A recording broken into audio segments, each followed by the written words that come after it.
So what happens after you die? That's a question that most people ponder at some point in their life, and some believe that all consciousness just ceases to exist, that there's nothing more, that it's just the end, and that's it. And then others want to hold on to some kind of belief that uh, because of your good works, everyone goes to heaven, and they're watching over other people, and they become like angels. And well, that's not accurate to the Bible either. So what really happens? I'm not talking about the physical. I'm talking about a different part. It's called your soul. It's your spirit, your very uh, consciousness, your existence, and it's separate from the physical body. Well, first, let me tell you, when you leave this physical, when your soul leaves this physical world, it enters into eternity. That's outside of time. Time, there's no more 24-hour days, no more, got to get this done by that time. But there's a lot more to it. I want to read to you from Luke 16, picking up in verse 19. This is a parable that Jesus told, called The Rich Man and Lazarus. And actually, I say parable, but I don't think so, because parables normally don't use names. This one uses very specific names. There's a rich man who was dressed in purple and fine linen and lived in luxury every day. At his gate was laid a beggar named Lazarus, covered with sores and longing to eat what fell from the rich man's table. Even the dogs came and licked his sores. The time came when the beggar died, and the angels carried him to Abraham's side. The rich man also died and was buried. In Hades, where he was in torment, he looked up and saw Abraham far away with Lazarus by his side. So he called to him, "Father Abraham, have pity on me, and send Lazarus to dip the tip of his finger in water and cool my tongue, because I am in agony in this fire." But Abraham replied, "Son, remember that in your lifetime you received your good things, while Lazarus received bad things. But now he is comforted here, and you are in agony. And besides all this, between us and you is a great chasm that has been set in place, so that those who want to go from here to you cannot, nor can anyone cross over from there to us." He answered, "Then I beg you, Father, send Lazarus to my family, for I have 5 brothers. Let him warn them, so that they will not also come to this place of torment." Abraham replied, "They have Moses and the prophets. Let them listen to them." "No, Father Abraham," he said, "but if someone from the dead goes to them, they will repent." He said to them, "If they do not listen to Moses and the prophets, they will not be convinced, even if someone rises from the dead." The choice is made here.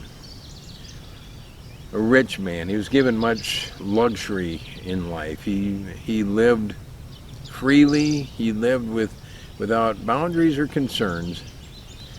But then there was a poor man, so poor that only the dogs were his source of comfort, for they licked his sores. Doesn't tell us why either man lived the life he did, but one thing we can see is that when they died, the poor man had gone to a place of paradise to be comforted for eternity, while the rich man, who placed all his faith in his own wealth, went to a place of eternal torment. And you ask, does the rich always go to a place of torment? Oh no, not by far. Not by far. Neither do the poor always go to heaven. That's not even the point of the story. The point being that they made a choice. The poor man, in his suffering, still held on to faith in God. We don't know how this looked in his lifetime, but we know that because of his faith, he made it to paradise. And so, let me address one more bit of teaching that I think is false, and that is that somehow you have to do good spiritual things with your life. Same book of Luke, chapter 23, in fact.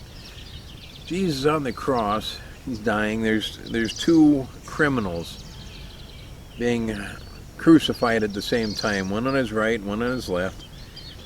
And we can find that they're mocking him, but at one point, one of the prisoners says to the other, you know what, this man hasn't done anything wrong. We deserve our punishment. He doesn't.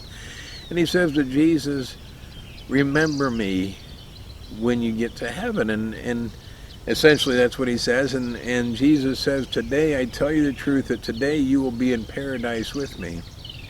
So I ask you, first of all, how did this man know anything about Jesus? Well, if we back up a little bit, we find that Jesus was arrested. He would have been put in prison. So he would have spent a few hours, it would appear, if you look closer at things, in prison. So he would have talked to these two criminals personally. One rejected what he said, the other eventually accepted him just before he died. So when you ask, did my friend that passed away, did they make it to heaven? My answer is, I don't know. I don't know, because people can spend a lifetime in church and never really believe what the scriptures say, what Jesus says. And then another person, just moments before their death, can have an aha experience and say, this I believe. And with pure faith in their heart, they can enter into heaven. Now there's much more to be seen on this as to why we strive to follow the teachings of Jesus, but the main thing is you can make a choice. You can make a choice right now, no matter what your life has been like, no matter where you're at in this moment in life, you can make a choice to say, yes, I accept that Jesus is not only the Son of God, but that he came for my salvation, that all I have to do is believe in him and have faith in your heart, and that is the key to getting into heaven.